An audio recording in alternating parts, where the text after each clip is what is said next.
പ്രിയമുള്ളവരെ, കഴിഞ്ഞ IPL മത്സരത്തിനിടയ്ക്ക് Lucknow super ജെയിൻസിൻ്റെ Digvesh ഷാദിയുടെ ഒരു നോട്ട്ബുക്ക് സെലിബ്രേഷൻ എല്ലാവരുടെയും ഓർമ്മയിലുണ്ടാകാൻ സാധ്യതയുണ്ട്. എന്നാൽ ആ സെലിബ്രേഷൻ ഇപ്പോൾ സമ്മാനം വന്നിരിക്കുകയാണ്. IPL ഗവേണിംഗ് കൗൺസിലിൻ്റെ വകയായി പിഴയാണ് സമ്മാനം. എന്താണ് ഈ നോട്ട്ബുക്ക് സെലിബ്രേഷൻ? അതേക്കുറിച്ച് നമ്മൾക്കൊന്നറിഞ്ഞാലോ? ഹായ് ഫ്രണ്ട്സ്, സിക്സ് സ്പോർട്സിൻ്റെ ഒരു പുതിയ വീഡിയോയിലേക്ക് എല്ലാവർക്കും സ്വാഗതം. കഴിയുമെങ്കിൽ ചാനൽ സബ്സ്ക്രൈബ് ചെയ്യുന്ന കാര്യം ശരിക്കും ഒന്ന് പരിഗണിക്കണം. വീഡിയോ മുഴുവൻ കാണുവാൻ ശ്രമിക്കുകയും വേണം. യഥാർത്ഥത്തിൽ വിരാട് കോഹ്ലിയുടെ നോട്ട്ബുക്ക് സ്റ്റൈൽ ആഘോഷം കോപ്പിയടിച്ചു എന്നാണ് Lucknow super giants spinner Digvesh Singh ദാദിക്കെതിരെ ഉള്ള ആരോപണം. IPL അച്ചടക്ക നടപടി നേരിടുകയാണ് അദ്ദേഹം ആ സെലിബ്രേഷനെതിരെ.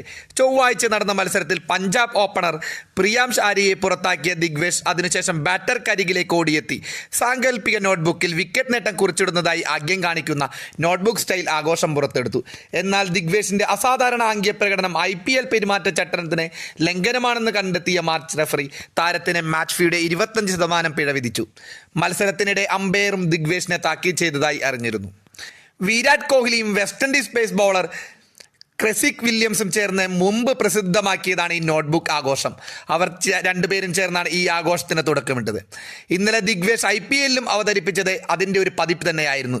2017 ജമൈക്കയിൽ നടന്ന 2020 മത്സരത്തിനിടെ ഇന്ത്യൻ താരം വിരാട് കോഹ്ലിയെ പുറത്താക്കിയ വില്യംസ് തൻ്റെ സാങ്കല്പിക നോട്ട്ബുക്കിൽ വിക്കറ്റ് കുറിച്ചിടുന്നതായി ആംഗ്യം കാണിച്ചാണ് തൻ്റെ വിക്കറ്റ് നേട്ടം ആഘോഷിച്ചത്. 2 വർഷത്തിന് ശേഷം ഇന്ത്യയിൽ നടന്ന 2020 മത്സരത്തിൽ വില്യംസിനെതിരെ തുടർച്ചയായി ബൗണ്ടറി നേടിയ കോഹ്ലി പകരം വീട്ടി സാങ്കല്പിക നോട്ട്ബുക്കിൽ വില്യംസിനെതിരെ പേരെഴുതിയ ശേഷം അത് പറത്തിവിടുന്നതായി ആംഗ്യം കാണിച്ചായിരുന്നു കോഹ്ലിയുടെ തിരിച്ചടി. ഇതായിരുന്നു നോട്ട്ബുക്ക് സെലിബ്രേഷൻ എന്ന് പിന്നീട് ക്രിക്കറ്റ് ലോകത്ത് അറിയപ്പെട്ടിരുന്നത്. ഫ്രണ്ട്സ്, വീഡിയോയിൽ എന്തെങ്കിലും തെറ്റുകുറ്റങ്ങളുണ്ടെങ്കിൽ ക്ഷമിക്കുക. ചാനൽ സബ്സ്ക്രൈബ് ചെയ്യാൻ ഒന്നുകൂടി ഓർമ്മിപ്പിച്ചുകൊണ്ട് നിർത്തുന്നു.